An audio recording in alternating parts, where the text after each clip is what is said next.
Les relations entre les Sussex et la famille royale britannique restent tendues, malgré des signes d'ouverture. Le 13 juillet 2025, une rencontre entre les représentants du roi Charles III et ceux du prince Harry a brièvement ravivé l'espoir d'un dialogue renoué. Mais cet espoir semble vite retomber.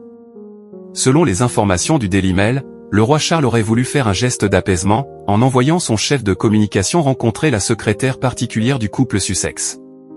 Une démarche discrète, certes, mais qui témoignait d'une volonté de rompre avec des années de silence glacé. Pourtant, aucune suite concrète n'en découle. Harry et Meghan ne prévoient aucun retour au Royaume-Uni. Le couple reste fermement enraciné en Californie, où il a construit sa nouvelle vie depuis sa rupture officielle avec la couronne en 2020. Une décision sans équivoque, qui montre que le fossé n'est pas seulement géographique, mais aussi psychologique. Les Sussex ont définitivement tourné la page de la monarchie. Les motifs de cette distance restent profonds. Harry a exprimé publiquement son inconfort à revenir avec sa famille, notamment à cause de la suppression de leur sécurité assurée par l'État britannique. Une mesure qu'il perçoit comme une mise à l'écart dangereuse. « Je ne me vois pas ramener ma femme et mes enfants au Royaume-Uni pour le moment », a-t-il déclaré. De son côté, Meghan semble totalement épanouie dans sa vie américaine. « J'aime énormément vivre ici et élever mes enfants ici », confiait-elle récemment. La perspective de retrouver l'atmosphère rigide de Buckingham paraît aujourd'hui bien lointaine. Même les rares gestes de rapprochement semblent voués à l'échec.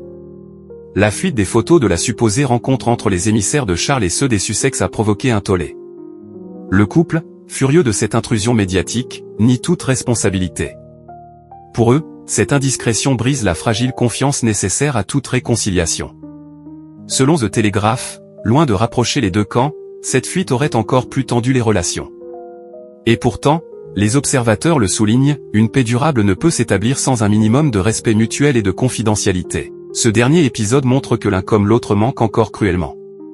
Aujourd'hui, même si le prince Harry continue à revenir ponctuellement pour ses engagements caritatifs, son absence familiale est notable.